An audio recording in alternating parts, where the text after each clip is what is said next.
오늘은 어제에 이어서 까누니를 활용하는 방법을 더 연구해 보도록 하겠습니다. 차트로 직접 가보겠습니다. 한국 컴퓨터입니다. 일단 최초 타점을 잡아보시길 바랍니다. 반디 골파기 공중부양.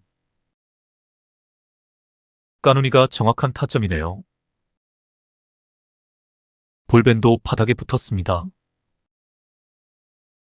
이후 주가가 무난하게 상승을 합니다.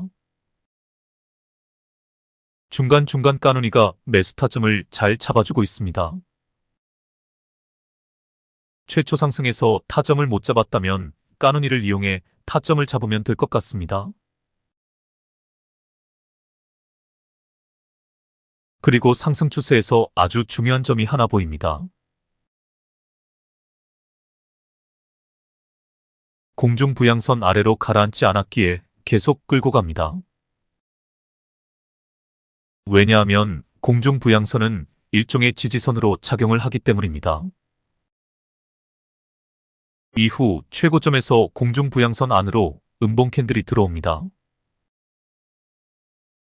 하늘색 엠벨선 안으로 들어오는 시점이기도 합니다. 매도 타점입니다. 이제 하락 추세가 시작됩니다. 하락 추세에서는 기술적 반등 같은 거 생각하지 말라고 말씀드렸습니다. 충분히 내려올 때까지 기다려야 합니다. 제가 둘째 형과 큰 형을 불러오겠습니다. 이런 둘째 형도 무너지고 큰 형까지 무너져 버렸네요. 삼촌과 아버지까지 데려와야 하는 상황입니다. 제가 요즘 삼촌과 아버지까지 소환하지 않고 지지라인을 찾아내는 방법을 연구 중입니다. 아직 완성되지 않았지만 일단 맛보기로 보여드리겠습니다. 바로 요 녀석입니다. 계속 수치값을 변동해서 적절한 지지선을 찾아내기 위해 연구 중입니다. 이 차트를 큰 그림에서 보시길 바랍니다. 가더라도 눌러주고 다시 간다가 분명히 보입니다. 제주 반도체같이 힘이 좋은 종목은 큰 형도 필요 없습니다. 눌러주고가 나오더라도 둘째 형을 지지라인으로 터치하고 반등합니다. 하지만 대부분의 종목들은 큰 형을 지지라인으로 터치하고 반등합니다. 그런데 간혹 이렇게 큰 형까지 무너지는 경우가 있습니다. 물론 저는 최저 거래량 기법에 익숙해 있기에 거래량 지표를 확대해서 비교적 반등하는 자리를 잘 찾아냅니다. 하지만 아직 최저 거래량 기법에 익숙하지 않은 분들이 많으신 것 같습니다. 그래서 제가 이 선을 연구 중입니다. 큰 형이 무너졌을 때 지지라인이 될 만한 선을 연구하고 있습니다.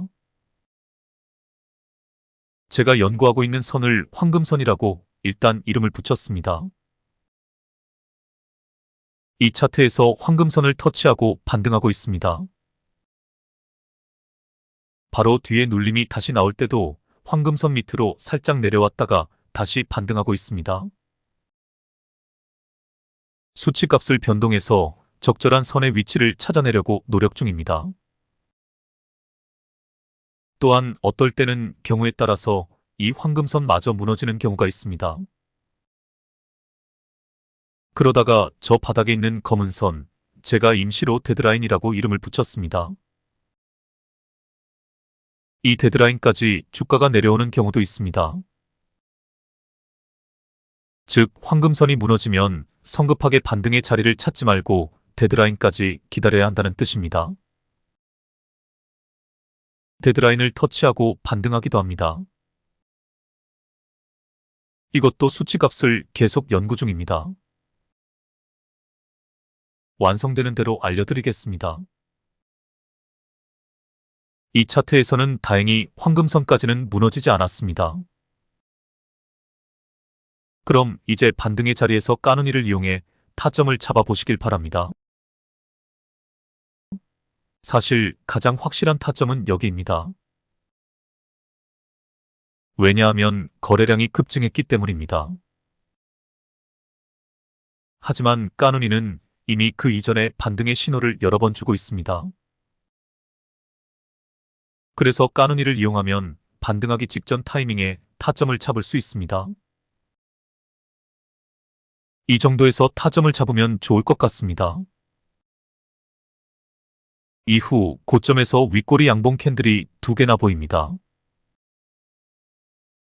저항 라인에 딱 걸려 있다는 것을 직감적으로 눈치챌 수 있습니다. 공중 부양선 안쪽으로 음봉 캔들이 들어올 때 매도 타점을 잡으면 됩니다. 다시 하락 추세가 이어지다가 반등합니다. 황금선을 크게 깨지는 않습니다. 공중 부양선 밑으로도 가라앉지 않습니다. 이렇게 지지라인을 잘 지켜주는 경우는 곧 반등할 준비가 되었다는 뜻이 됩니다. 여기서도 까누니는 기가 막힌 타점을 제시합니다. 바로 여기입니다. 이 녀석이 이런 부분에서는 상당히 정확합니다. 아직 제가 충분히 검토해보지 못했지만 지금까지 여러 차트에서 확인해 본 결과 이런 부분에서 반디와 함께 등장한 까누니는 최고의 타점을 제시하고 있습니다. 제가 최저 거래량 기법으로 찾아낸 타점과 정확히 일치합니다. 꽤 신뢰할 만한 녀석임에 틀림이 없습니다. 이후 주가는 공중 부양선을 뚫고 올라가 힘차게 상승을 시작합니다. 그리고 역대급 거래량과 함께 전고 라인을 한 방에 뚫어줍니다. 이게 바로 돌파 매매입니다. 까누니가 제시한 타점에서 매수를 했다면 저 큰 장대 양봉을 먹을 수 있는 것입니다. 까누니를 실전에서 잘 활용해 보시길 바랍니다. 그리고 다시 고점에서 주가는 줄줄 흘러내립니다. 하지만 매도세가 점점 약해지는 것을 느낄 수 있습니다. 가격 캔들에서도 또 거래량 캔들에서도 동시에 매도세가 약해지고 있습니다. 아직 반등의 신호는 나오지 않았습니다. 가격 캔들에서 도지형 캔들이 보이지 않고 있고 거래량 캔들에서도 최저 거래량 뒤에 양봉 거래량이 등장하지 않았습니다. 좀 더 기다려야 하는 상황입니다. 관심 종목에 넣어두고 관찰해 보시길 바랍니다. 다음 차트로 가보겠습니다. 태성입니다. 아주 전도 유망한 기업입니다. 종목 공부도 꼭 해보시길 바랍니다. 최초 타점을 까누니가 정확히 집어내고 있습니다. 참 똑똑한 녀석입니다. 반디 골파기 공중부양. 여기입니다. 이후 상승 추세에서 공중부양선을 깨지 않고 주가가 잘 상승하고 있습니다. 역시 최초 타점을 잡지 못했다 하더라도 까누니가 비교적 타점을 잘 잡아주고 있습니다. 매도 타점은 설명 안 해도 잘 아실 것 같습니다. 그런데 첫 눌림이 아주 심하게 나옵니다. 황금선이 깨지자 데드라인까지 내려옵니다. 참 신기하게도 데드라인은 깨지 않습니다. 왜일까요? 한번 생각해 보시길 바랍니다. 그렇습니다. 이 데드라인이 세력들의 평단가이기 때문입니다. 상승세를 이어나갈 때도 주포들은 돈을 많이 써야 합니다.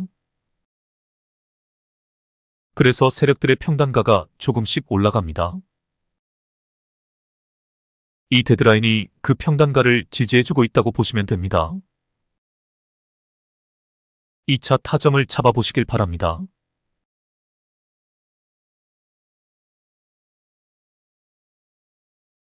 이 정도가 되겠습니다. 까누니는 한 타임 늦게 타점을 제시하고 있습니다. 큰 차이점은 없습니다. 여기입니다.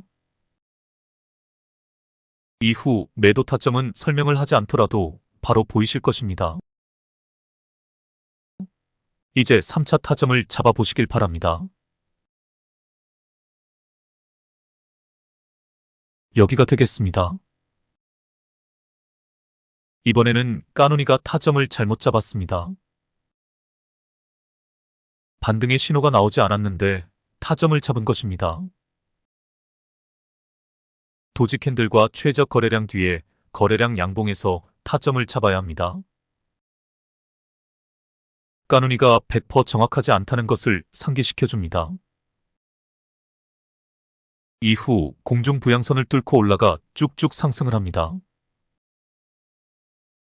전고점을 뚫어줄 때는 이렇게 한 방에 뚫어야 합니다. 저는 단타를 할 때도 항시 이 점에 유념합니다.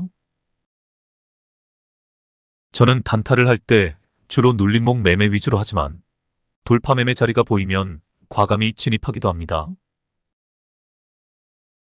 30분 봉상에서 대량의 수급과 함께 전고 라인을 확실하게 뚫어줄 때 돌파 매매를 시도합니다.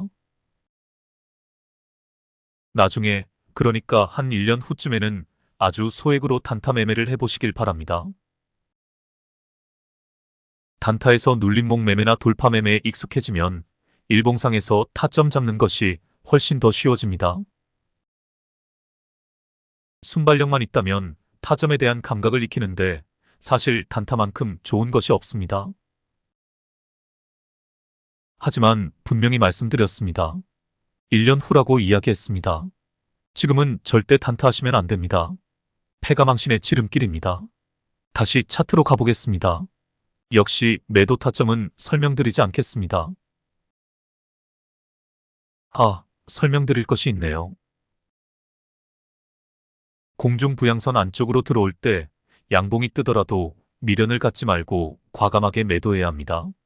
양봉이 뜬다고 더 먹겠다고 욕심을 부리면 안 됩니다. 이 점 명심하시길 바랍니다. 이후 주가가 하락세를 이어가다가 급반등이 한번 나옵니다. 까누니도 떴습니다. 제가 최저 거래량 기법으로 따져보니 조금 차이가 있었습니다. 제가 잡은 타점은 여기입니다. 까누니가 제시한 타점과 큰 차이가 없네요. 이후 전고 라인을 돌파하지 못하고 전전긍긍하다가 긴 하락 추세가 이어집니다. 이번에도 황금선이 깨지고 데드라인까지 내려갑니다. 신기하게도 데드라인은 깨지 않습니다. 이유는 앞에서 말씀드렸습니다. 반등의 자리를 찾아보시길 바랍니다.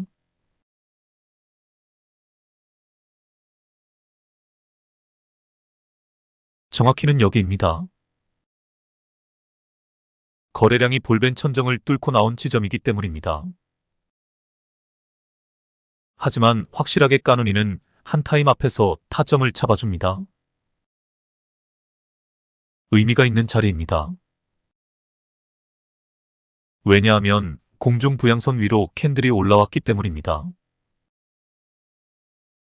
여기입니다. 신기하네요. 까누니 이놈이 똑똑하기는 합니다. 하지만 그 앞에 3개의 까누니는 잘못된 타점입니다. 왜냐하면 공중 부양선을 확실하게 뚫지 못했기 때문입니다. 이러한 횡보 구간에서는 타점을 잡지 않는 것이 좋습니다. 이를 잘 구분하셔야 합니다. 역시 매도 타점은 설명드리지 않겠습니다. 다음 타점을 잡아보시길 바랍니다.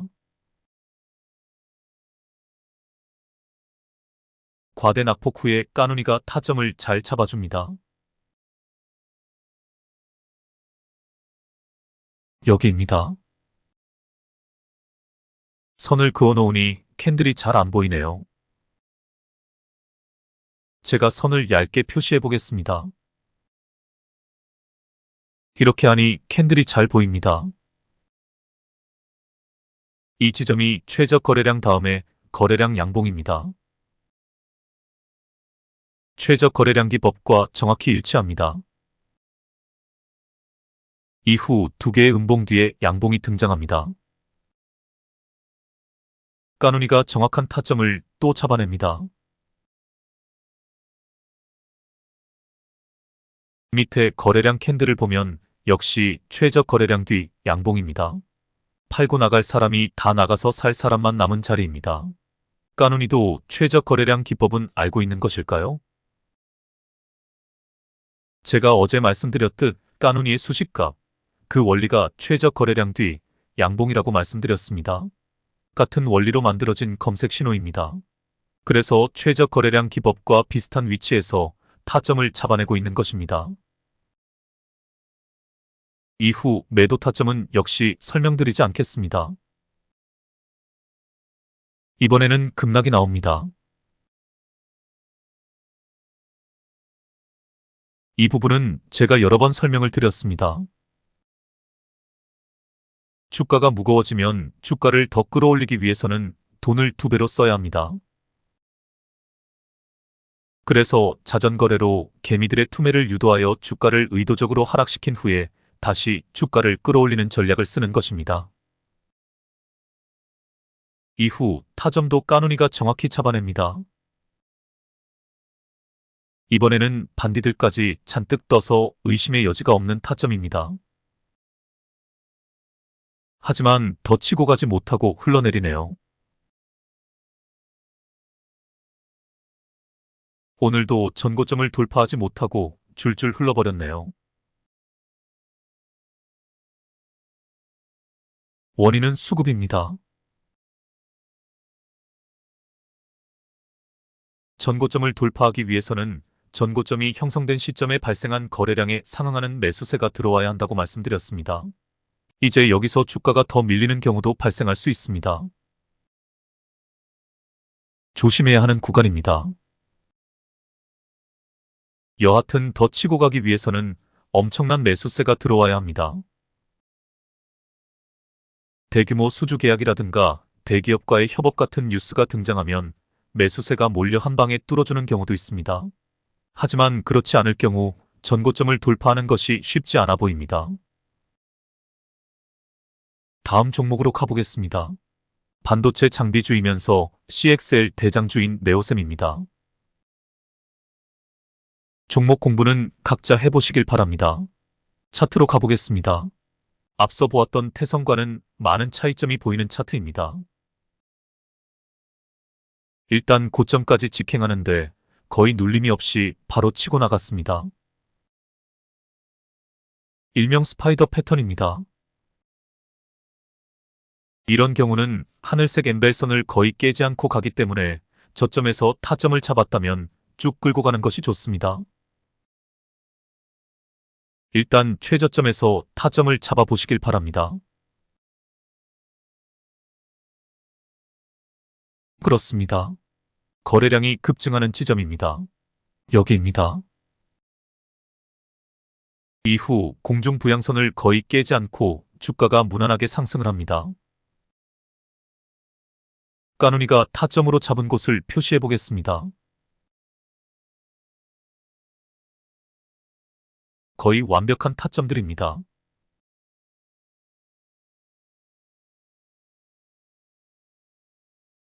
나무랄 데가 없습니다. 이렇게 상승 추세가 확실한 차트에서는 까누니가 기가 막히게 타점을 잡아냅니다. 그뿐만이 아닙니다. 하락 추세에서 반등하는 자리도 완벽하게 매수 타점을 잡아내고 있습니다.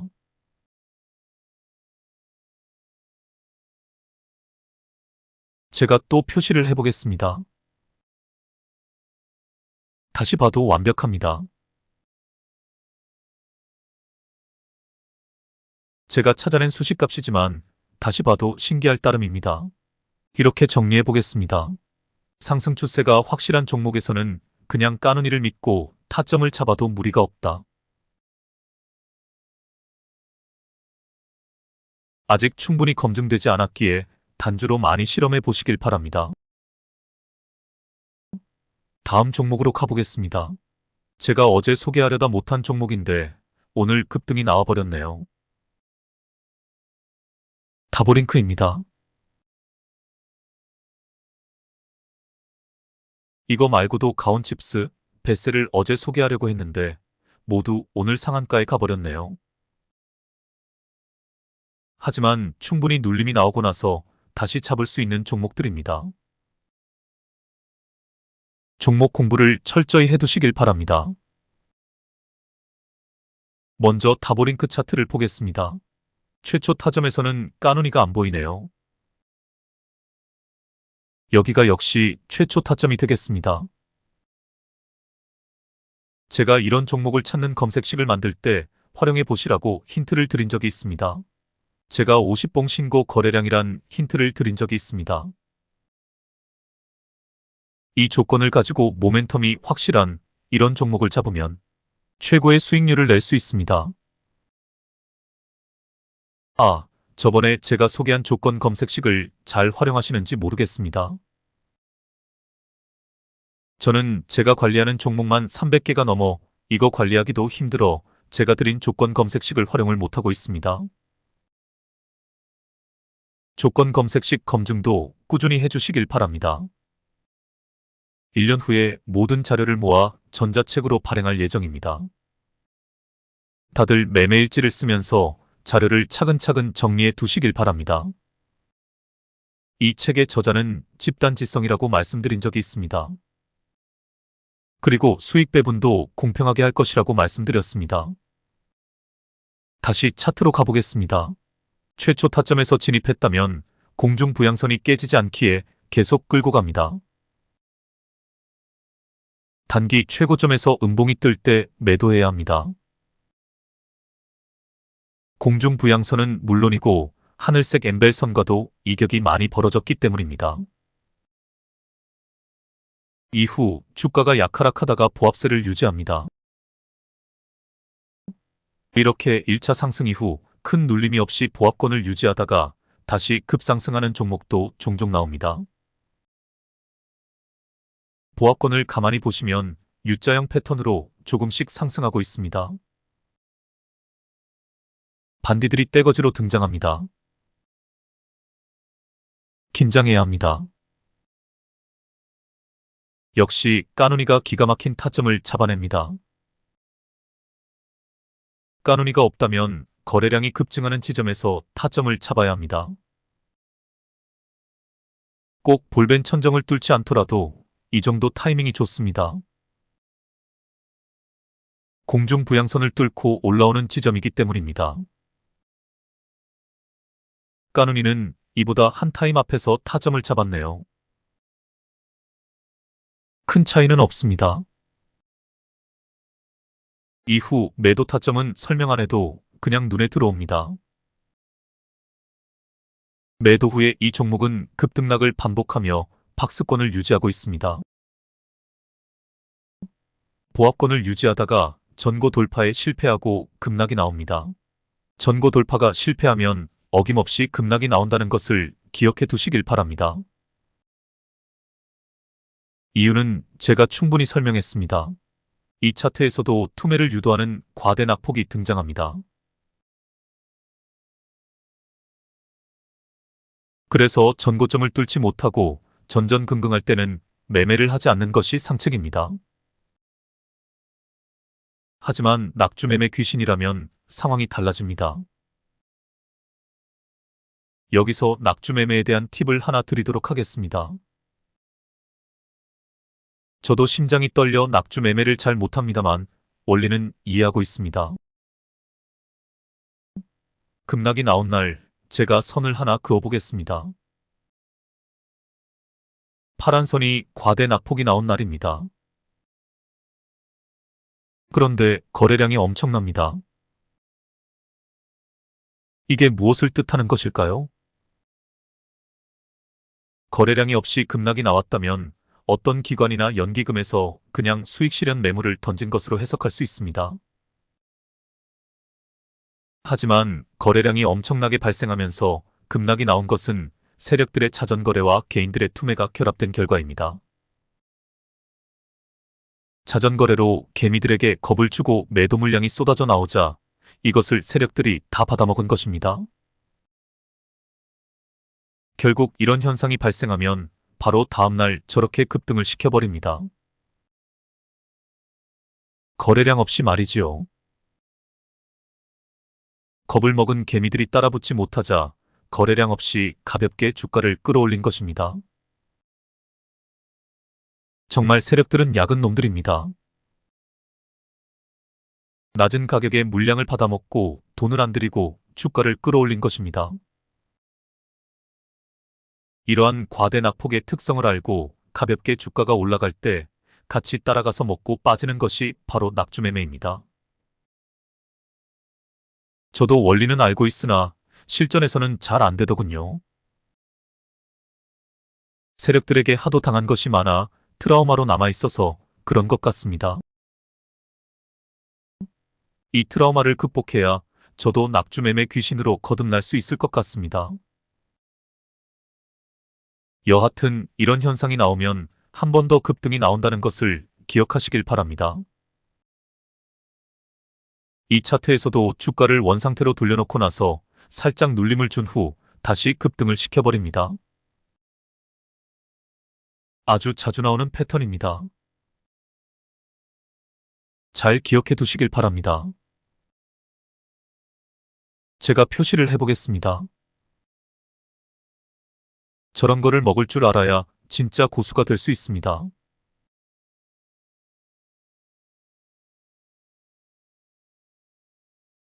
올 한 해 저런 자리에서 몇 차례 멋지게 성공한다면 내년에는 시드를 느려 과감하게 베팅할 수 있을 것입니다. 즉, 낙주매매 귀신이 되는 것입니다. 이후 주가가 급락이 나옵니다. 주가가 줄줄 흘러내릴 때 거래량에 주목해 보시길 바랍니다. 과대 낙폭 때와 비교하면 거래량이 거의 없다시피 합니다. 이게 바로 기간 조정을 통한 가격 조정입니다. 자전거래로 투매를 유도하지 않더라도 개미들이 지쳐서 조금씩 떨어져 나간 것입니다. 황금선이 깨지자 여지없이 데드라인까지 내려옵니다. 그리고 정확하게 데드라인을 터치하고 반등합니다. 반디 골파기가 보입니다. 까누니도 보입니다. 양봉 캔들이 공중 부양선을 뚫고 올라옵니다. 이보다 더 좋은 타점은 없습니다. 바로 여기입니다. 신기하게도 까누니는 한 타임 전에서 타점을 제시해줍니다. 이후 고점에서 역시 공중 부양선 안으로 캔들이 들어올 때 매도합니다. 약 하락 추세에서 도지 캔들 2개가 보입니다. 밑에 거래량을 보니 최저 거래량 뒤 양봉 캔들이 보입니다. 바로 여기입니다. 두 번째, 세 번째 보조 지표에서도 골든 크로스가 일어나기 직전입니다. 제가 한동안 두 번째, 세 번째 보조 지표 활용법을 강의를 하지 않았는데 타점을 잡을 때 이 지표들도 아주 유용하게 활용되어집니다. 하지만 이 보조 지표들의 특성을 잘 이해해야 합니다. 이 두 보조 지표의 활용법은 천천히 강의하겠습니다. 너무 복잡해지면 안 되니까 일단 지금 공부하는 기법을 충분히 마스터하시길 바랍니다. 제가 왜 이 종목을 어제 추천드리려고 했었는지 이해가 되시나요? 정확한 타점이 나왔기 때문입니다. 반등 신호가 나왔고 게다가 어제 까누니까지 떴기 때문이었습니다. 오늘도 아쉽지만 여기서 급마무리 해야 할 것 같습니다. 지인이 또 뭘 좀 번역해달라고 부탁이 왔네요. 요즘 팝하거나 구글 번역기 같이 좋은 게 많은데 왜 나한테 자꾸 번역해달라고 하는지 모르겠습니다. 저도 팝하거나 구글 번역기를 써서 초벌 번역을 하고 나서 교정을 할 때 문장을 조금 다듬는 것뿐입니다. 아마 번역이 문제가 아니라 한글 작문 실력이 딸려서 저에게 부탁을 하는 것 같습니다. 이미 말이 나왔으니 이거 하나만 꼭 말씀드리고 가겠습니다. 글에 쓴다는 것이 얼마나 중요한 일인지 모르실 것입니다. 하버드 졸업생들에게 질문을 했습니다. 대학에서 배운 내용 중에 사회에서 가장 유용하게 활용한 것이 무엇이냐고 질문을 했습니다.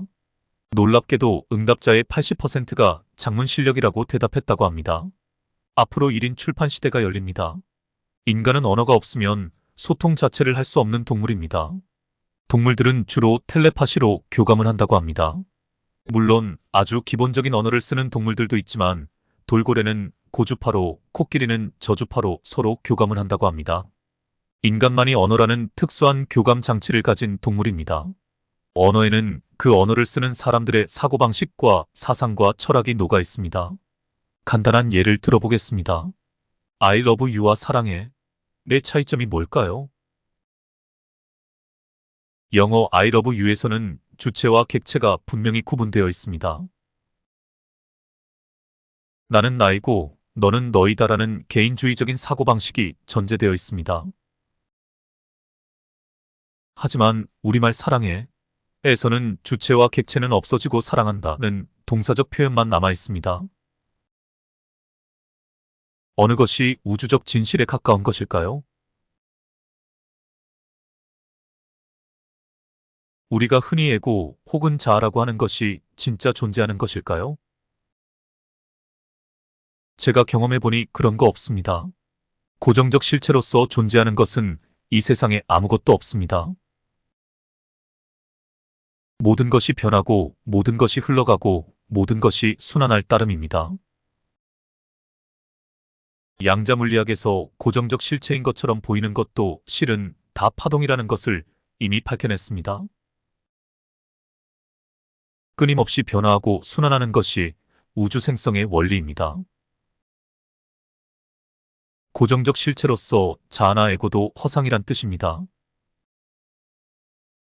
오로지 동사적으로 움직이는 생각과 의식이 있을 뿐입니다.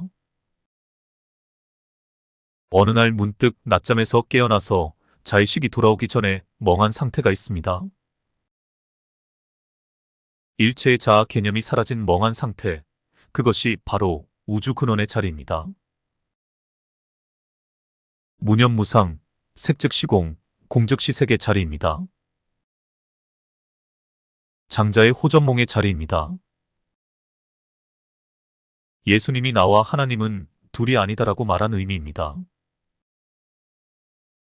내가 곧 하나님이다 라는 동학의 인내천 사상이 말하고 있는 자리입니다. 시달타가 천상천하위와 독존이라고 대오각성하고 사자후로 내뱉은 자리입니다. 이 말을 잘 음미해 보시길 바랍니다. 나와 너는 둘이 아니다. 누가 누구를 사랑하는지 모르겠지만 그냥 사랑해 라고 말하는 자리입니다. 이 세상에는 나도 없고 너도 없습니다. 그냥 사랑에만 있습니다. 저는 오늘 지인의 부탁으로 번역을 해야 할 것 같습니다. 돈 받고 하는 일도 아닙니다. 무료 봉사입니다. 나가 없어진 자리입니다.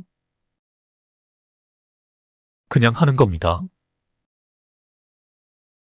왜 하는지도 모르지만 그냥 하는 겁니다. 일일이 따지지 않고 하는 겁니다. 한다라는 동사만 존재합니다. 제가 매일 왜 이 동영상을 올리는지 저도 모릅니다. 그냥 해야 할 것 같아서 할 뿐입니다.